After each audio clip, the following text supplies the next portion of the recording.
Hi ಕಲ್ಪಾಸ್ ಚಾನೆಲ್ಗೆ ಎಲ್ಲರಿಗೂ ಸ್ವಾಗತ.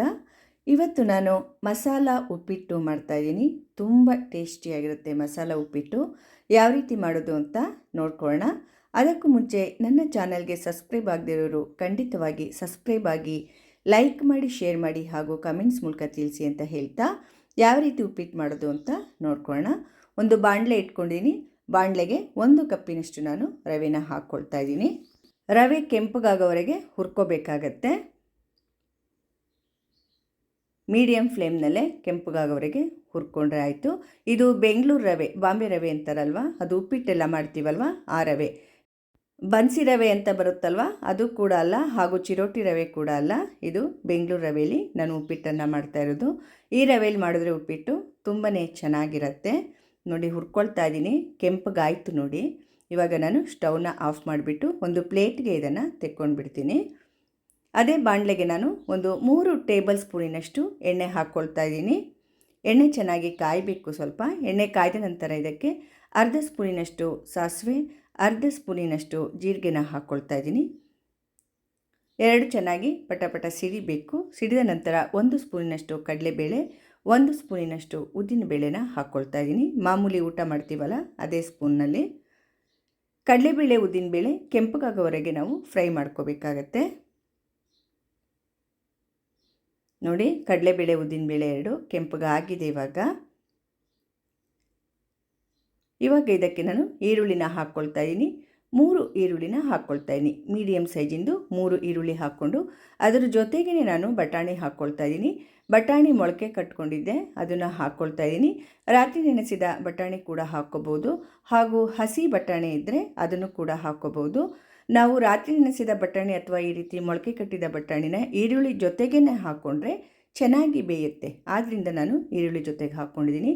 ಸ್ವಲ್ಪ ಫ್ರೈ ಆದ ನಂತರ ಕರಿಬೇವು ಹಾಗೂ ಹಸಿರು ಮೆಣಸಿನಕಾಯಿ ಎರಡನ್ನು ಹಾಕ್ಕೊಳ್ತಾ ಇದ್ದೀನಿ.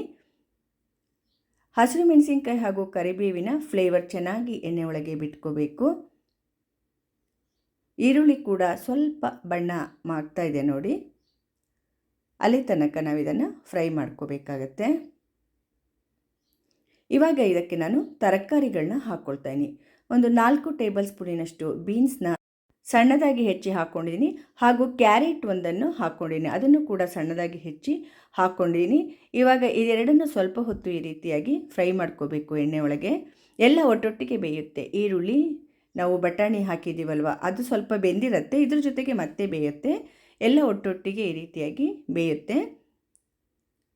ಸ್ವಲ್ಪ ಹೊತ್ತು ಈ ರೀತಿ ಫ್ರೈ ಮಾಡಿಕೊಂಡ ನಂತರ ಹಸಿ ಶುಂಠಿನ ಹಾಕ್ಕೊಳ್ತಾ ಇದ್ದೀನಿ. ತುರಿದು ಬಿಟ್ಟು ಹಾಕ್ಕೊಳ್ತಾ ಇದ್ದೀನಿ. 1 ಸ್ಪೂನಿನಷ್ಟು ಹಸಿ ಶುಂಠಿನ ಹಸಿ ವಾಸನೆ ಹೋಗುವವರೆಗೆ ನಾವು ಇವಾಗ ಫ್ರೈ ಮಾಡ್ಕೋಬೇಕು. ಸ್ವಲ್ಪ ಹೊತ್ತು ಈ ರೀತಿ ಕೈ ಆಡಿಸ್ಕೊಂಡ್ರೆ ಸಾಕಾಗತ್ತೆ ಶುಂಠಿ ಹಾಕಿದ ನಂತರ. ಆಮೇಲೆ ಇದಕ್ಕೆ ನಾನು ಒಂದು ಲಿಡ್ನ ಕ್ಲೋಸ್ ಮಾಡ್ತೀನಿ. ಇವಾಗ ಲಿಡ್ ಕ್ಲೋಸ್ ಮಾಡಿಬಿಟ್ಟು ಒಂದು 3 ನಿಮಿಷ ಈ ರೀತಿ ಬೇಯಿಸ್ಕೋಬೇಕಾಗತ್ತೆ. ಮಧ್ಯದಲ್ಲಿ ಒಂದು ಸಲ ಲಿಡ್ನ ತೆಗೆದುಬಿಟ್ಟು ಈ ರೀತಿ ಕೈ ಆಡಿಸಿ ಮತ್ತೆ ಮುಚ್ಚಿಬಿಟ್ಟು ಬೇಯಿಸ್ಕೊಂಡ್ರೆ ಒಳ್ಳೆಯದು. ಇವಾಗ ನೋಡಿ, ಮತ್ತೆ ಲಿಡ್ನ ಕ್ಲೋಸ್ ಮಾಡ್ತಾ ಇದ್ದೀನಿ. ಇವಾಗ ಬೆಂದಿದೆ ಇದು ತರಕಾರಿ. ಬೇಕಿದ್ದರೆ ನೀವು ಒಂದು ಬಟಾಣಿ ಅಥವಾ ಬೀನ್ಸ್ ಏನಾದರೂ ತಿಂದುಬಿಟ್ಟು ನೋಡ್ಬೋದು, ಬೆಂದಿರುತ್ತೆ ಕ್ಲೀನಾಗಿ. ತುಂಬ ಮೆತ್ತಗೆ ಬೇಯಬಾರ್ದಿದು, ಎಣ್ಣೆಯಲ್ಲಿ ಫ್ರೈ ಮಾಡೋದಲ್ವ, ಸ್ವಲ್ಪ ಕ್ರಿಸ್ಪಿಯಾಗಿದ್ದರೆ ಚೆಂದ. 1 ಟೊಮೆಟೊನ ಹಾಕ್ಕೊಳ್ತಾ ಇದ್ದೀನಿ. ಒಂದೇ ಒಂದು ಸಾಕು ಟೊಮೆಟೊ, ಜಾಸ್ತಿ ಬೇಡ. 1 ಟೊಮೆಟೊ ಹಾಕ್ಕೊಂಬಿಟ್ಟು ಕ್ಲೀನಾಗಿ ಇದನ್ನು ಫ್ರೈ ಮಾಡ್ಕೋಬೇಕು. ಟೊಮೆಟೊ ಏನು ತುಂಬ ಮೆತ್ತಗಾಗೋದೇನು ಬೇಡ. ಟೊಮೆಟೊ ಹಾಗೆ ನೋಡೋದಕ್ಕೆ ಚೆನ್ನಾಗಿರುತ್ತೆ, ಸ್ವಲ್ಪ ಫ್ರೈ ಮಾಡಿಕೊಂಡ್ರೆ ಚೆನ್ನಾಗಿರುತ್ತೆ. ನೋಡಿ, ಹೀಗೆ ಸ್ವಲ್ಪ ಹೊತ್ತು ಫ್ರೈ ಆದ ನಂತರ ಇದಕ್ಕೆ ಉಪ್ಪನ್ನು ಹಾಕ್ಕೊಳ್ತಾ ಇದ್ದೀನಿ. ಉಪ್ಪಿಟ್ಟಿಗೆ ಎಷ್ಟು ಉಪ್ಪು ಬೇಕೋ ಅಷ್ಟನ್ನು ಹಾಕ್ಕೊಳ್ತಾ ಇದ್ದೀನಿ ನಾನು. 1/4 ಸ್ಪೂನ್ನಷ್ಟು ಉಪ್ಪನ್ನು ಹಾಕ್ಕೊಂಡಿದ್ದೀನಿ.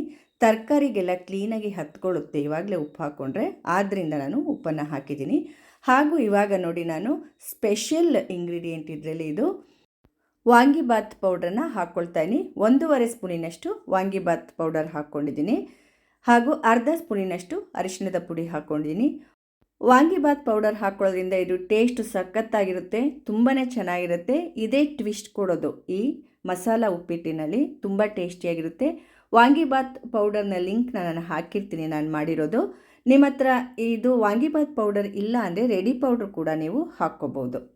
ಇವಾಗ ಇದನ್ನು ಕ್ಲೀನಾಗಿ ಫ್ರೈ ಮಾಡ್ಕೋಬೇಕು. ಫ್ರೈ ಆದ ನಂತರ ನಾನು ಹುರ್ಕೊಂಡಿದ್ನಲ್ಲ ರವೆ, ಅದನ್ನು ಹಾಕ್ಕೊಳ್ತಾ ಇದ್ದೀನಿ. ಹಾಕ್ಕೊಂಬಿಟ್ಟು ಕ್ಲೀನಾಗೆಲ್ಲ ಮಿಕ್ಸ್ ಮಾಡಬೇಕು. ಈ ರೀತಿಯಾಗಿ ರವೆನ ಫ್ರೈ ಮಾಡ್ಕೊಳ್ಳೋದ್ರಿಂದ ಒಗ್ಗರಣೆ ಜೊತೆಗೆ ಟೇಸ್ಟು ತುಂಬ ಚೆನ್ನಾಗಿರುತ್ತೆ ಹಾಗೂ ಹದವಾಗಿ ಬರುತ್ತೆ ಉಪ್ಪಿಟ್ಟು. ಆದ್ದರಿಂದ ಈ ರೀತಿ ಫ್ರೈ ಮಾಡ್ಕೊಳ್ಳೇಬೇಕು. ಮಾಮೂಲಿ ಮಾಡ್ತೀವಲ್ಲ ಉಪ್ಪಿಟ್ಟು, ಅದಕ್ಕೂ ಇದಕ್ಕೂ ತುಂಬ ವ್ಯತ್ಯಾಸ ಇರುತ್ತೆ ಟೇಸ್ಟಲ್ಲಿ. ಈ ರೀತಿ ಮಾಡೋದ್ರಿಂದ ಟೇಸ್ಟ್ ತುಂಬ ಚೆನ್ನಾಗಿರುತ್ತೆ. ಮನೆಯವರೆಲ್ಲ ತುಂಬ ಇಷ್ಟಪಟ್ಟು ತಿಂತಾರೆ ಈ ರೀತಿ ಉಪ್ಪಿಟ್ಟನ್ನು. ನಾನು ನೀರನ್ನು ಮೊದಲೇ ನೋಡಿ ಇಲ್ಲಿ ಕುದಿಯೋದಕ್ಕೆ ಇಟ್ಕೊಂಡಿದ್ದೀನಿ. 1 ಕಪ್ಪಿಗೆ 4 ಕಪ್ಪು ನೀರನ್ನು ಹಾಕಿಬಿಟ್ಟು ನಾನು 1 ಕಪ್ ರವೆಗೆ 4 ಕಪ್ ನೀರನ್ನು ಹಾಕಿದೆ ಕುದಿಯೋಕ್ಕಿಟ್ಟಿದ್ದೆ. ಆ ಕುದಿಯೋ ನೀರನ್ನೇ ನಾನಿವಾಗ ಈ ಉಪ್ಪಿಟ್ಟಿನ ಮಿಶ್ರಣಕ್ಕೆ ಹಾಕ್ಕೊಳ್ತಾ ಇದ್ದೀನಿ. 1 ಕಪ್ಪಿಗೆ 4 ಕಪ್ ನೀರು, ಜ್ಞಾಪಕ ಇರಲಿ. ತುಂಬ ಚೆನ್ನಾಗಿರುತ್ತೆ, ಸ್ಮೂತಾಗಿ ಬಾಯಲ್ಲಿಟ್ಟರೆ ಕರಗತ್ತೆ, ಆ ರೀತಿ ಉಪ್ಪಿಟ್ಟು ಇರುತ್ತೆ. ಈ ರೀತಿ ನೀರು ಹಾಕಿ ಮಾಡಿದ್ರೆ ಕಾಯಿ ತುರಿ ಸ್ವಲ್ಪ ಹಾಕ್ಕೊಳ್ತಾ ಇದ್ದೀನಿ ಹಾಗೂ ಕೊತ್ತಂಬರಿ ಸೊಪ್ಪನ್ನು ಕೂಡ ಸ್ವಲ್ಪ ಹಾಕ್ಕೊಳ್ತಾ ಇದ್ದೀನಿ. ಹಾಕಿಬಿಟ್ಟೆಲ್ಲ ಕ್ಲೀನಾಗಿ ಮಿಕ್ಸ್ ಮಾಡಬೇಕು. ಉಪ್ಪನ್ನು ನಾವು ಮೊದಲೇ ಹಾಕಿರೋದ್ರಿಂದ ಇವಾಗ ಹಾಕ್ಕೊಳ್ತಾ ಇಲ್ಲ. ಕ್ಲೀನಾಗೆಲ್ಲ ಈ ರೀತಿ ಮಿಕ್ಸ್ ಮಾಡಿಕೊಂಡ್ರೆ ಆಯಿತು. ನಿಮಗೆ ಇಲ್ಲಪ್ಪ ನಮಗೆ ಮೆತ್ತಗೆ ಉಪ್ಪಿಟ್ಟು ಬೇಡ, ಉದುರಾಗೆ ಬೇಕು ಅಂದರೆ 1 ಕಪ್ಪಿಗೆ 2 ಕಪ್ ನೀರು ಹಾಕ್ಕೊಂಬಿಟ್ಟು ಮಾಮೂಲಿ ಮಾಡ್ಕೋಬೋದು. ಈ ರೀತಿ ಮಾಡಿ ನೋಡಿ ಎಷ್ಟು ಚೆನ್ನಾಗಿರುತ್ತೆ ಅಂತ. ನೋಡಿ ಎಷ್ಟು ಗಟ್ಟಿ ಆಯಿತು ಆಗಲೇ. ಕೈ ಆಡಿಸ್ತಾ ಇರಬೇಕು, ಮೀಡಿಯಮ್ ಫ್ಲೇಮ್ನಲ್ಲೇ ಸ್ವಲ್ಪ ಎಲ್ಲ ಕ್ಲೀನಾಗಿ ಈ ರೀತಿ ಮಿಕ್ಸ್ ಮಾಡ್ಕೋಬೇಕು ಇದನ್ನೆಲ್ಲ. ಉಪ್ಪಿಟ್ಟು ನೋಡಿ ಹದವಾಗಿ ತುಂಬಾ ಚೆನ್ನಾಗಿ ಬಂದಿದೆ. ಇವಾಗ ಇದಕ್ಕೆ ನಾನು ಲಿಡ್ನ ಕ್ಲೋಸ್ ಮಾಡಿಬಿಟ್ಟು ಪೂರ್ತಿ ಸಿಮ್ಮಲ್ಲಿ 2 ನಿಮಿಷ ಹಾಗೆ ಬಿಟ್ಬಿಡ್ತೀನಿ. ಉಪ್ಪಿಟ್ಟಿನ ರವೆ ಅರಳುತ್ತೆ ಈ ರೀತಿ ಮಾಡೋದ್ರಿಂದ. ಸಿಮ್ಮಲ್ಲಿ ಈ ರೀತಿ 2 ನಿಮಿಷ ಬಿಟ್ಬಿಡಿ. ಈಗ ಲಿಡ್ನ ತೆಗೆದಿದ್ದೀನಿ ನೋಡಿ. ಇವಾಗ ಇದಕ್ಕೆ ನಾನು ಅರ್ಧ ಹೋಳಿನಷ್ಟು ನಿಂಬೆ ರಸನ ಹಿಂಡ್ಕೊಳ್ತೀನಿ. ನಾನು ಮಾಡ್ತಾ ಇರೋ ಪ್ರಮಾಣಕ್ಕೆ ಅರ್ಧ ಹೋಳು ನಿಂಬೆಹಣ್ಣು ಸಾಕಾಗತ್ತೆ. ಹಾಗೂ 1 ಸ್ಪೂನಿನಷ್ಟು ತುಪ್ಪನ ಹಾಕ್ಕೊಳ್ತಾ ಇದ್ದೀನಿ. ಈ ರೀತಿ ಕೊನೆಯಲ್ಲಿ ತುಪ್ಪ ಹಾಕೋದ್ರಿಂದ ಇದ್ರ ಫ್ಲೇವರ್ ತುಂಬ ಚೆನ್ನಾಗಿರುತ್ತೆ. ತುಪ್ಪದ ಫ್ಲೇವರ್ ಕೊನೆಯಲ್ಲೇ ಹಾಕಬೇಕು, ಮೊದಲಿಗೆ ಹಾಕಕ್ಕೆ ಹೋಗಬೇಡಿ. ಎಲ್ಲ ಕ್ಲೀನಾಗಿ ಮಿಕ್ಸ್ ಮಾಡ್ಕೋಬೇಕು.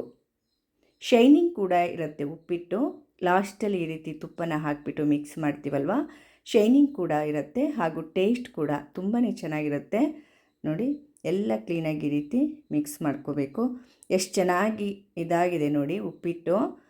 ನೋಡಿ ಈ ರೀತಿ ಬರಬೇಕು ಉಪ್ಪಿಟ್ಟು, ತಳ ಬಿಟ್ಬಿಟ್ಟು ಈ ರೀತಿಯಾಗಿ ಬರಬೇಕು. ಕರೆಕ್ಟಾಗಿದೆ ಉಪ್ಪಿಟ್ಟು. ತಿನ್ನೋದಕ್ಕಂತೂ ನೀವು ಖಂಡಿತ ಈ ರೀತಿ ಮಾಡ್ಕೊಂಡು ನೋಡಿ, ಟೇಸ್ಟ್ನ ನೀವೇ ಹೇಳ್ತೀರಾ ಎಷ್ಟೊಂದು ಚೆನ್ನಾಗಿದೆ ಅಲ್ವಾ ಅಂತ. ಉಪ್ಪಿಟ್ಟು ಇವಾಗ ರೆಡಿಯಾಗಿದೆ. ಸರ್ವ್ ಮಾಡ್ತಾಯಿದ್ದೀನಿ ನೋಡಿ. ಸೂಪರಾಗಿದೆ ನೋಡಿ ಉಪ್ಪಿಟ್ಟು, ಸಖತ್ತಾಗಿದೆ. ನೋಡೋದಕ್ಕೆ ತಿನ್ನೋದಕ್ಕೂ ಕೂಡ ತುಂಬ ಚೆನ್ನಾಗಿರುತ್ತೆ. ನಿಮಗೆಲ್ಲ ಈ ಮಸಾಲ ಉಪ್ಪಿಟ್ಟು ಅಥವಾ ಖಾರ ಬಾತ್ ತುಂಬ ಇಷ್ಟ ಆಗಿದೆ ಅಂದ್ಕೊಂಡಿನಿ. ದಯವಿಟ್ಟು ನನ್ನ ಚಾನಲ್ಗೆ ಸಬ್ಸ್ಕ್ರೈಬ್ ಆಗೋದನ್ನು ಖಂಡಿತವಾಗಿ ಯಾರೂ ಮರಿಬೇಡಿ. ಲೈಕ್ ಮಾಡಿ, ಶೇರ್ ಮಾಡಿ ಹಾಗೂ ಕಮೆಂಟ್ಸ್ ಮೂಲಕ ತಿಳಿಸಿ ಅಂತ ಹೇಳ್ತಾ ಎಲ್ಲರಿಗೂ ನನ್ನ ಧನ್ಯವಾದಗಳು. ಮುಂದಿನ ರೆಸಿಪಿಯೊಂದಿಗೆ ಮತ್ತೆ ಸಿಗ್ತೇನೆ. ನಮಸ್ಕಾರ.